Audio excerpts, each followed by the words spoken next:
Recording. Boom. We're good to go on that end. Okay. 1, 2, 3. Testing. 1, 2, 3. We're gonna start at the 20 mark. Hi, and welcome to another exciting episode of the Andre the Beast Crayton Show. Like I said, got to redo it again because I left my girl out. We're doing it on the 4, on 5. Hi, and welcome to another exciting episode of the Andre the Beast Crayton Show with my co-host Yolanda M. Smith, the philanthropist. We never know who's going to walk through that door. Never know. But I'm excited today to have recording sensation. Notice how I said that. Recording sensation artist who's getting ready to perform live once again in Indianapolis, Indiana.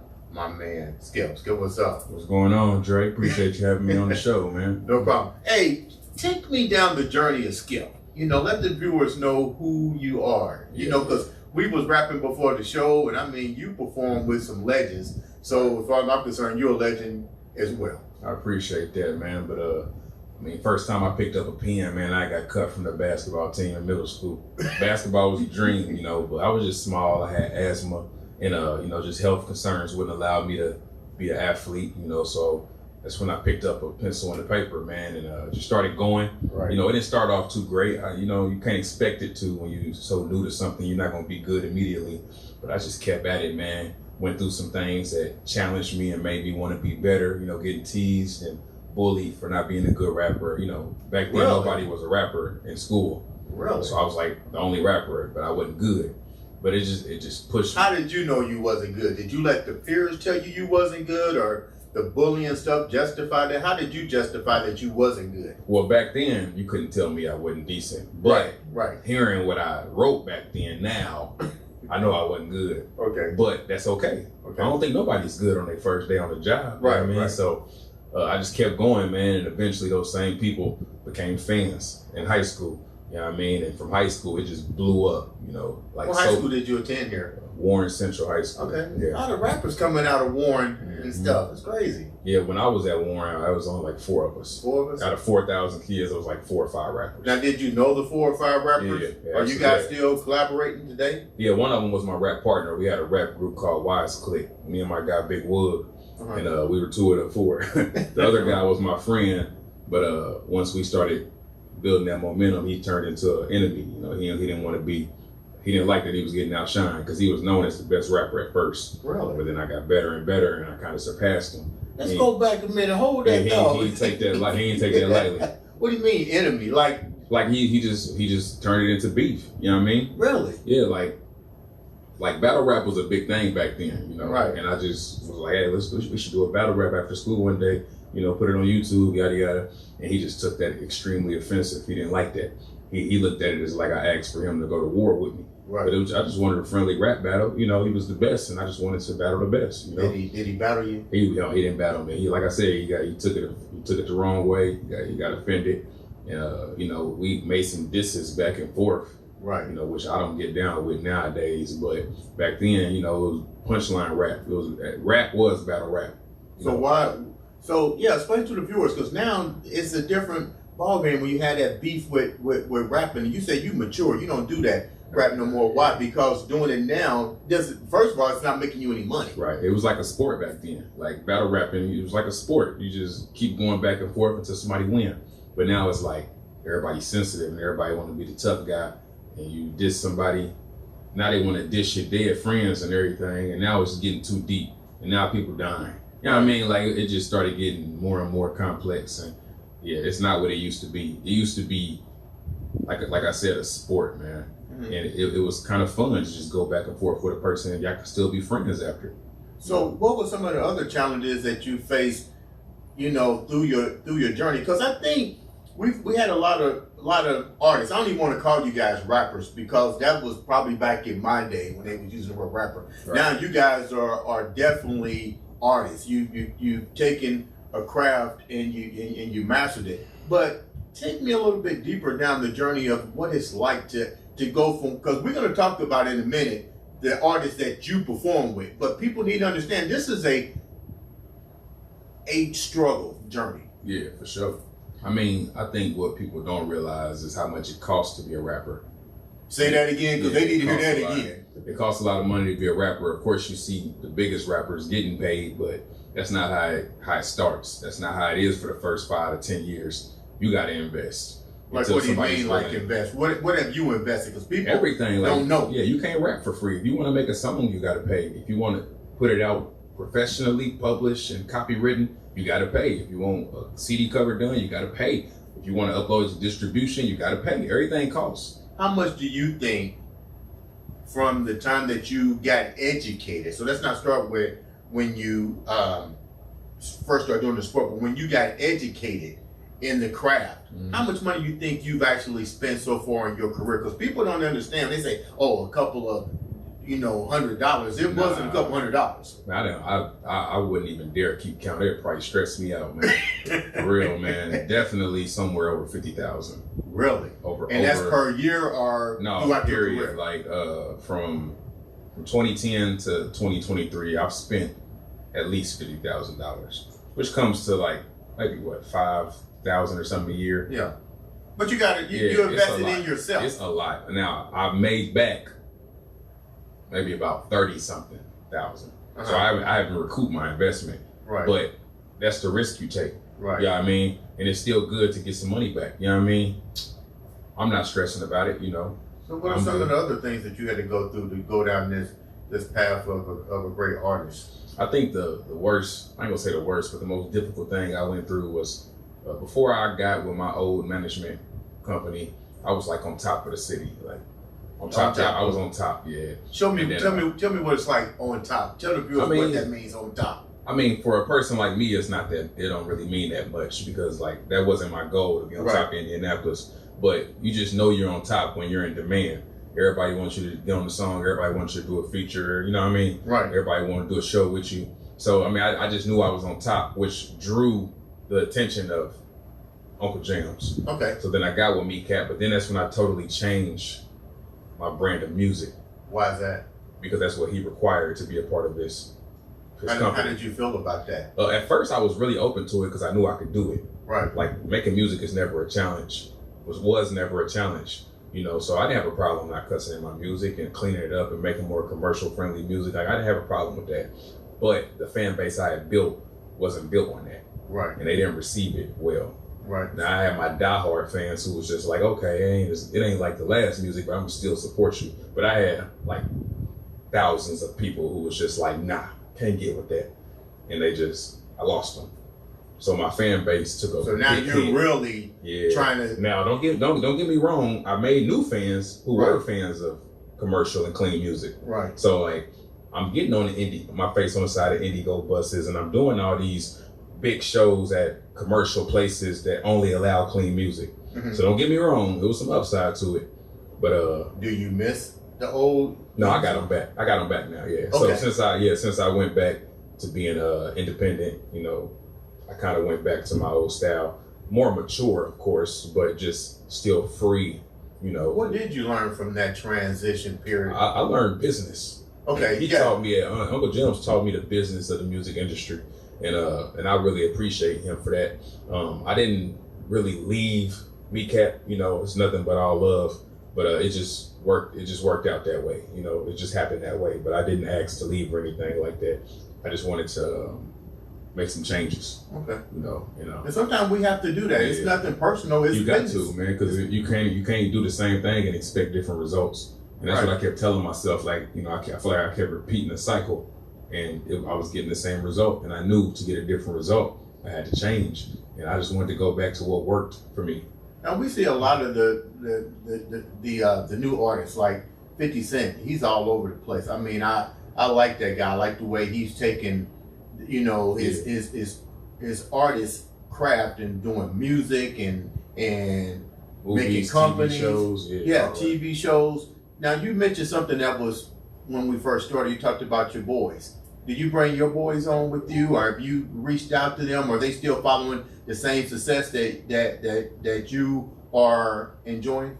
I mean, I ain't have many boys. My guy Big Woog is one of the top artists in the city. That's what I started with, He kept his journey going, but I don't really got many rap friends from my childhood. Majority of my childhood friends was like athletes, you know what I mean? And I got a couple buddies who like, one of them turned into a DJ, you know, based off of the fact that we needed a DJ on our record label. And now he's one of the top DJs.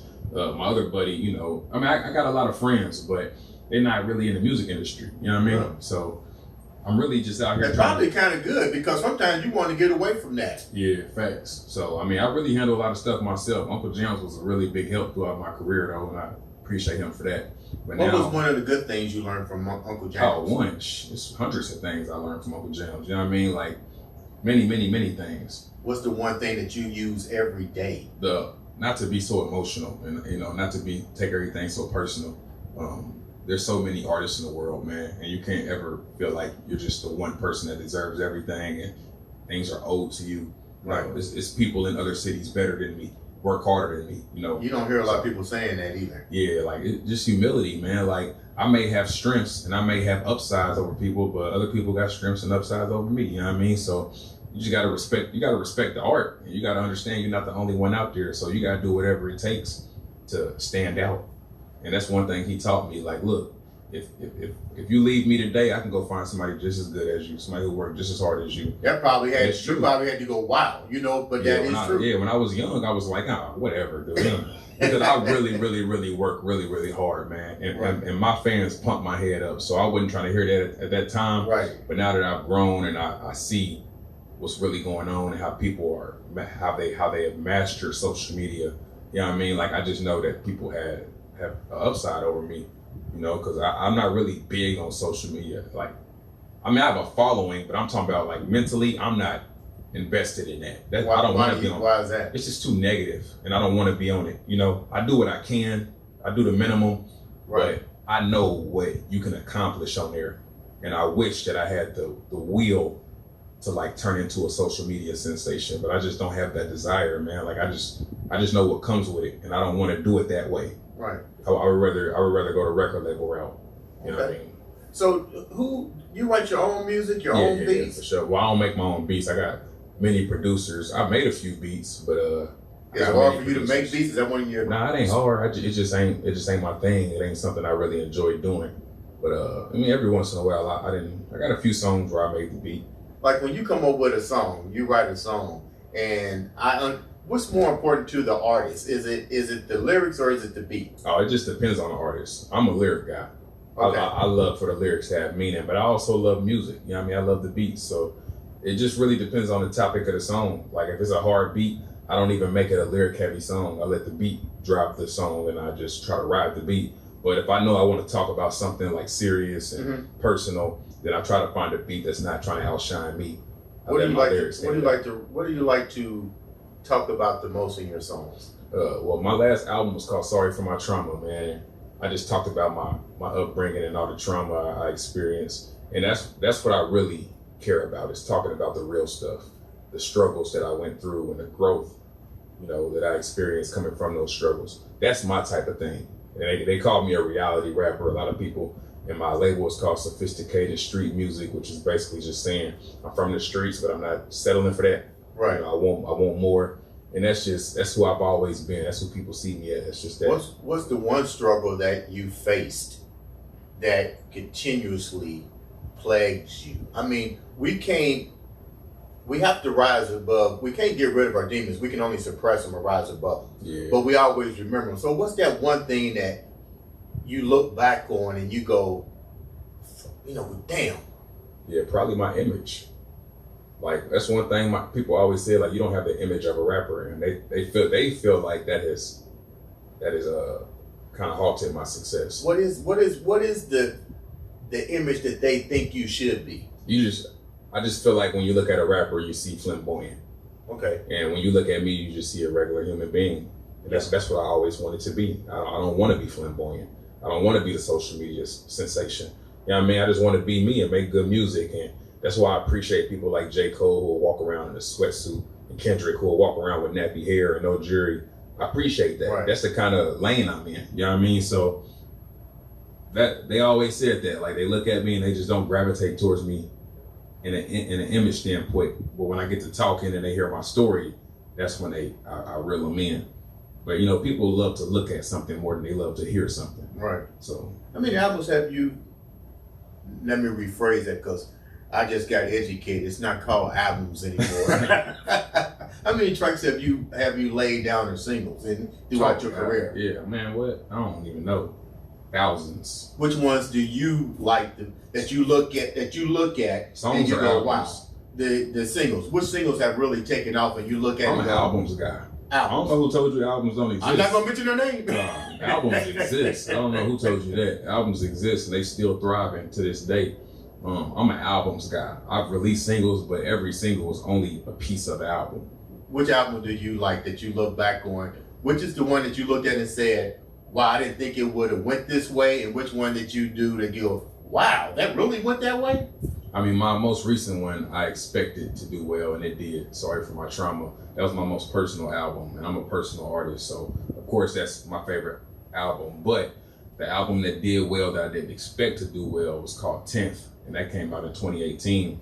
And people call that their favorite album by me, and to this day I can't understand why. Why do you think though? Why do you think? I mean, I don't know, maybe it was just the moment in time and just the atmosphere I had built and the hype around my name that just made people gravitate towards that album or something. I don't know, but I still listen to this day and I'm just like, this album is not better than, it's like probably like my sixth best album. Really? So when people say it's their favorite, I don't hear it, but I've always been the kind of artist that made music. Like my favorite music is not everybody else's music by me. My least favorite music by me is everybody's favorite. Really? You know what I mean? So I've been that kind of artist my whole life. So I just can't read the people. I don't know what it is about. I know you probably look at that album and go, I can't believe this elevated the way that it did. Yeah, I feel like it could have been so much better. In the moment when I was making it, it was great to me. But just going back to listen, you know, I just feel like it didn't age well for me personally. How hard is it to really make it? It's nearly impossible. Nearly. Like when you think about how many rappers are in this world and how many rappers are successful, it's probably like a 10,000 to 1 ratio. What is the reason for their success versus the others that are out there? I'm pretty sure there's others that's invested in themselves, that's grinding. What's the cliche here? It just varies, man. I think it's just oversaturated. But a lot of people are born into success. A lot of people are born into maybe your dad was an executive and he can put you on, or maybe you was just born in Los Angeles, California, and things are just easier for you because you grew up in a big market. Maybe you got friends who refer you. You know what I mean? Like some people already just got everything in place, and all they got to do is walk straight. But for people like Indianapolis, Indiana, a rapper, it's going to be nearly impossible for a rapper to make it from here. How did you make it? I don't feel like I made it. I feel like I've done great for myself, but I don't feel like I made it. I don't think you made it until you can comfortably live off your music only. Wow. You know what I mean? I feel like I've done great for myself though, and I feel like I've lived a lot of people's dreams, but I didn't live my dream. So I'm not, I require more considering that I haven't even recouped my investment yet. You know what I mean? So I'm not gonna say that I made it. But you perform with some. We were sitting here talking earlier. You perform with some remarkable talent. Tell the viewers some of the people that you perform with, and then we're gonna keep talking. Yeah, I've done shows with DMX, Mystical, Too Short, Yo Gotti, DJ Quick, Flowetry, Babyface, Anthony Hamilton. Man, so many people. Out of all of those, I like every single one. Love Mystical. Yeah. Love DMX. But let's talk about DMX for a minute. Yeah. The late DMX. How was that like, and how did that opportunity even come for you to be there with him? Well, shout out to my guy, Raleigh Carter. He has a company called Creative Carter. And what he does, he just throws concerts. That's what he does. Mm-hmm. And we built such a rapport, and he was such a fan of my music that it would just be certain concerts he wanted me to open for the artists. Like that's just what he did. And he probably called me about 10 times, and each time was a super success and it was super fun. I did Jada Kiss too. That was my most recent one I did for him, was Jada Kiss.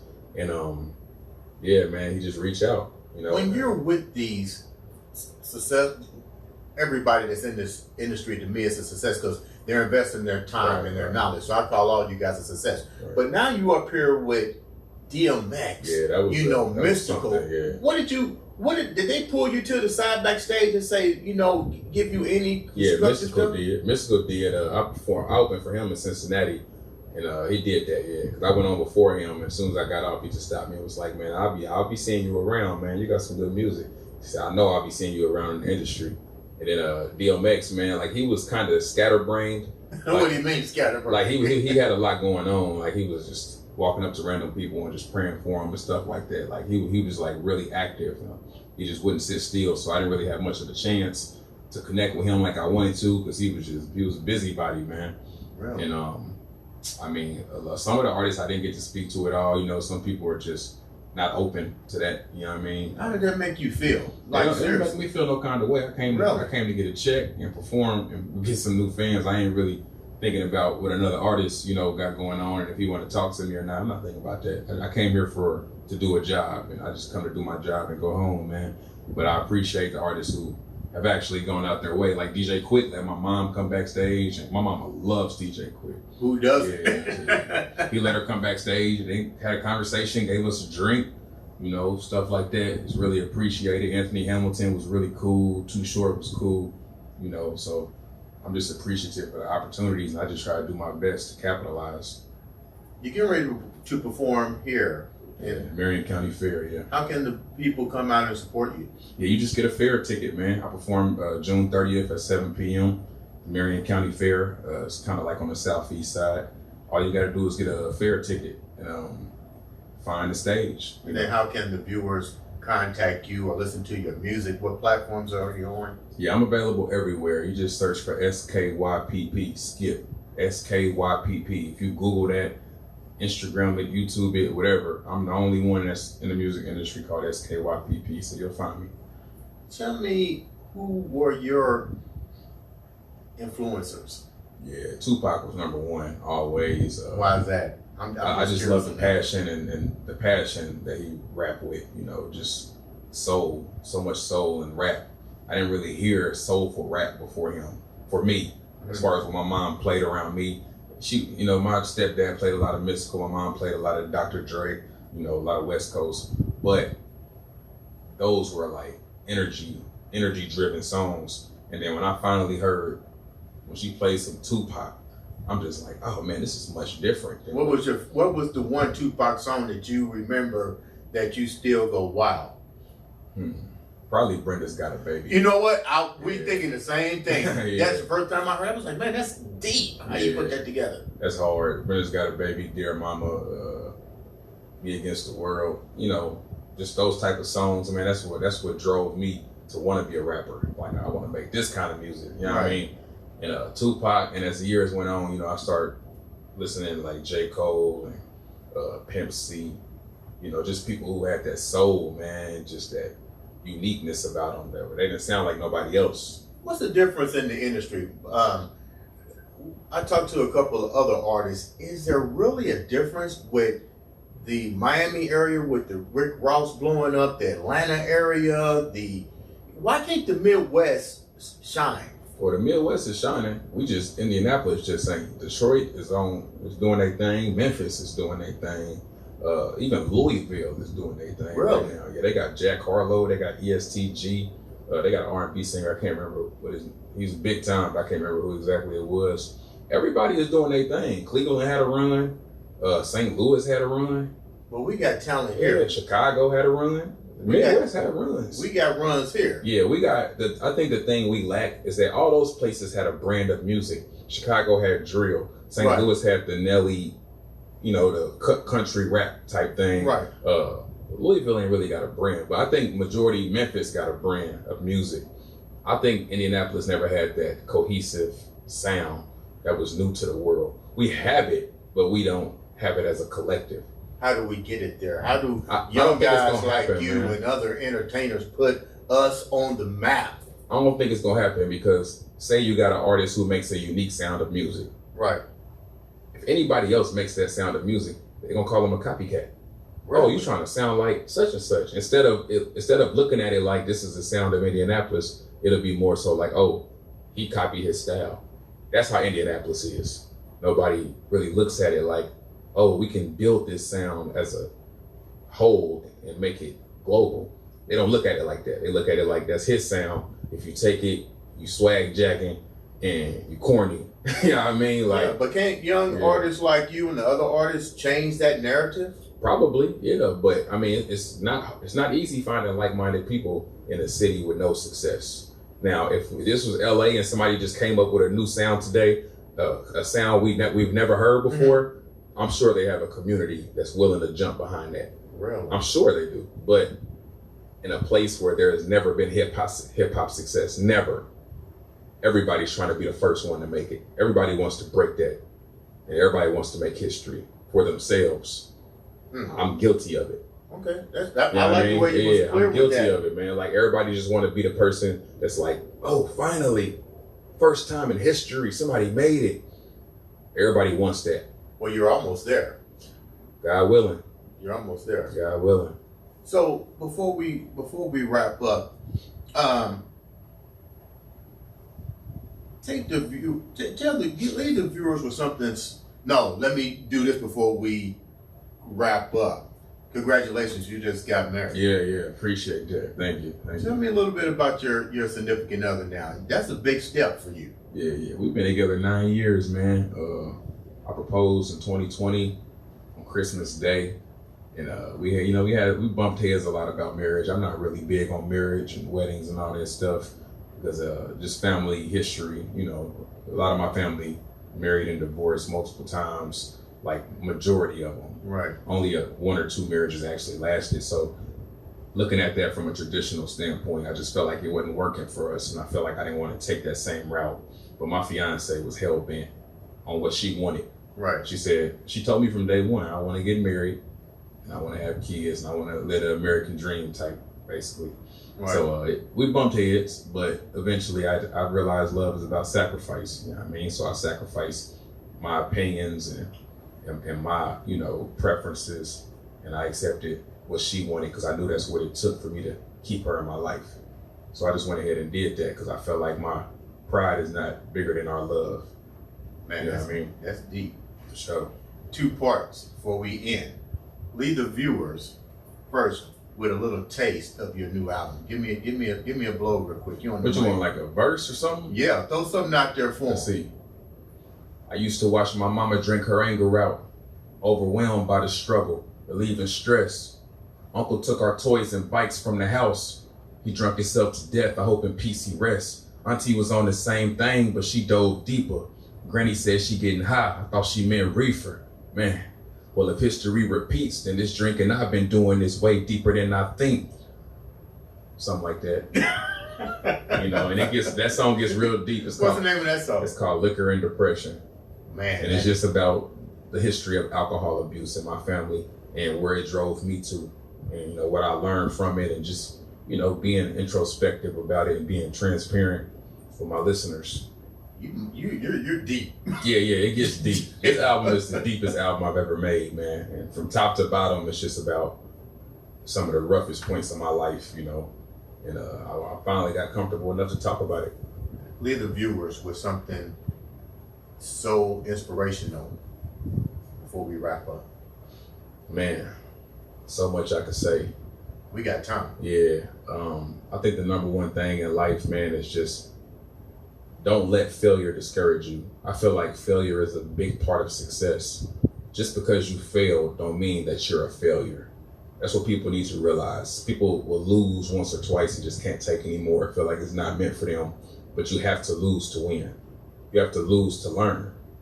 Like there is no success without failure. And if you understand that and you grasp that, I think you'll go so much further in life, because what it does is it turns you into a fighter. The best fighters got better because they lost. They realized, man, I want to be the best. I don't want to feel that way ever again. So I think number one is you have to get comfortable with losing. Once you're comfortable with losing, you'll be familiar with winning. Ladies and gentlemen, this has been another exciting episode of the Andre the Beast Crayton Show. And cut. Stay right there.